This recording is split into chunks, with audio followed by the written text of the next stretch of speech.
ఏపీలో తెలుగుదేశం పార్టీ అధికారంలోకి వచ్చిన తర్వాత పలువురు వైసీపీ నేతలు ఎమ్మెల్యేలు అధికార పార్టీలో చేరాక 21 మంది ఎమ్మెల్యేలు పార్టీ ఫిరాయించినా ఇప్పటిదాకా టీడీపీ లేదా కాంగ్రెస్ పార్టీ నుంచి అసంతృప్త నేతలు తప్ప వైసీపీలో చేరలేదు.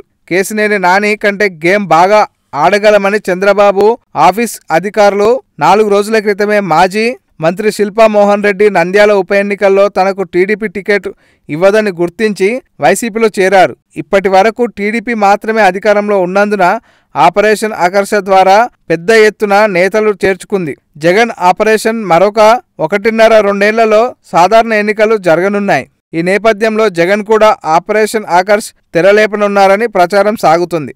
టీడీపీలో అసంతృప్తి నేతలు నియోజకవర్గాలు పునర్విభజన లేకుంటే ఆ పార్టీ వీడే వారి లిస్టు తయారు చేసుకున్నారని తెలుస్తుంది. ఆయా జిల్లాలో ఎవరెవరు తన పార్టీలోకి వచ్చే అవకాశం ఉందో వారికి వైసీపీ ముందుగా గాలం వేస్తుందని అంటున్నారు. ఇటీవల జమ్మలమడుగు నేత రామసుబ్బారెడ్డి, నంద్యాలకు చెందిన ఏవి సుబ్బిరెడ్డి, శిల్పా మోహన్ రెడ్డి అధిష్టానంపై అసంతృప్తికి గురయ్యారు. ఇందులో శిల్పా వైసీపీలో చేరారు. మిగతా ఇద్దరిని అధినేత బుజ్జగించి పార్టీ మారకుండా చేశారు. త్వరలో ఆపరేషన్ ఆకర్ష్ వైసీపీ పెంచనుందని అంటున్నారు. దీనికి చక్రం తిప్పుతుంది కాంగ్రెస్ నేత, రాజ్యసభ సభ్యుడు కేవీపీ రామచంద్రరావు అనే ప్రచారం సాగుతుంది.